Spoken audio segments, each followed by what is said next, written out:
కడప జిల్లాలో సుడిగాలి పర్యటన చేశారు మంత్రి నారా లోకేష్. రైల్వే కోడూరు, రాజంపేట, మైదుకూరు నియోజకవర్గాల్లో పర్యటించిన లోకేష్ కడప కలెక్టరేట్లో సమీక్ష నిర్వహించారు. జిల్లాలోని గ్రామాల అభివృద్ధిపై చర్చించారు. సమస్యల పరిష్కారానికి అధికారులకు ఆదేశాలు జారీ చేశారు. కడప జిల్లాలో పార్టీ బలోపేతానికి కృషి చేస్తున్న మంత్రి లోకేష్ పలు నియోజకవర్గాల్లో పర్యటించారు. పార్టీ శ్రేణుల్ని ఉత్తేజపరిచేలా లోకేష్ టూర్ కొనసాగింది. రైల్వే కోడూరు, రాజంపేట, మైదుకూరు పట్టణాల్లో పర్యటించిన లోకేష్ కు భారీ ఫ్లెక్సీలు, కటౌట్లతో నేతలు, కార్యకర్తలు ఘనస్వాగతం పలికారు. మంత్రి అయ్యాక తొలిసారిగా కడప జిల్లాలో పర్యటించిన లోకేష్ జనానికి అభివాదం చేస్తూ ముందుకెళ్లారు. భారీ జనసందోహం మధ్య పూలదండలు అందుకుంటూ పార్టీ కార్యాలయాలకు వెళ్లి నేతలతో సమావేశమయ్యారు.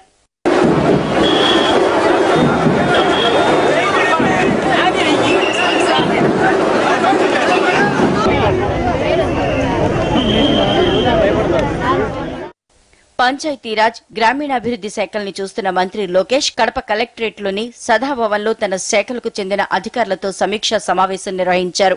జిల్లాలో అభివృద్ది పనులపై చర్చించారు. 16,000 కోట్ల లోటు బడ్జెట్తో రాష్ట్రం ఏర్పడినా గ్రామాల అభివృద్దికి సీఎం చంద్రబాబు అనేక చర్యలు తీసుకుంటున్నారన్నారు లోకేష్. పింఛన్లు, రేషన్, సంక్షేమ కార్యక్రమాలు అన్ని సమయానికి అందిస్తున్నామన్నారు. గతంలో ఏ రాష్ట్రంలో లేని విధంగా గ్రామాల్లో అభివృద్దికి 7 స్టార్ ఫార్ములా చేపడుతున్నామన్నారు.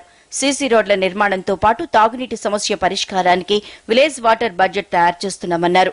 వానాకాలంలో డ్రైనేజీల్ని ఎప్పటికప్పుడు శుభ్రం చేయాలని అధికారులను ఆదేశించారు. ఇంటింటికి కరెంట్, వీధుల్లో ఎల్ఈడీ బల్బులు, ప్రతి ఇంటికి గ్యాస్ కనెక్షన్, ప్రతి పల్లెకు తాగునీరు, ప్రతి ఇంటికి మరుగుదొడ్డి, భూగర్భ డ్రైనేజీ వ్యవస్థ, గ్రామాల్లో సీసీ రోడ్లు, స్కూల్, ఆట స్థలాలు, ఊరి చెరువుల నిర్మాణం చేపడతామన్నారు. ప్రతి కుటుంబానికి 10,000 రూపాయల ఆదాయం కల్పించే విధంగా ప్రభుత్వం చర్యలు తీసుకుంటుందన్నారు. జిల్లాల్లో గ్రామాల అభివృద్ది, అధికారుల సమస్యల్ని అడిగి తెలుసుకున్న లోకేష్ ఉపాధి హామీ పథకంలో లబ్దిదారులకు వెంటనే చెల్లింపులు చేయాలని ఆదేశించారు. 16,000 కోట్ల లోటు బడ్జెట్తో మన రాష్ట్రం ఏర్పాటు చేసుకున్నాం. 1 కాదు 2 కాదు 16,000 కోట్లు. కానీ ఈరోజు ఎక్కడికి వెళ్ళినా ప్రజల్లో కలిసినప్పుడు కానివ్వండి, గ్రామాలు తిరిగినప్పుడు కానివ్వండి, ఆ లోటు ఉందని నాకు అయితే అనిపించలేదు.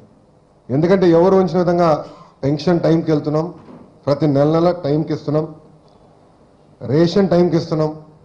అదేవిధంగా పొలిటికల్ గవర్నెన్స్లో పార్టీ ఏదైతే హామీలు ఇచ్చిందో ఎన్నికల్లో అవన్నీ ఒక పద్ధతి ప్రకారం చేసుకుంటూ పోతున్నాం.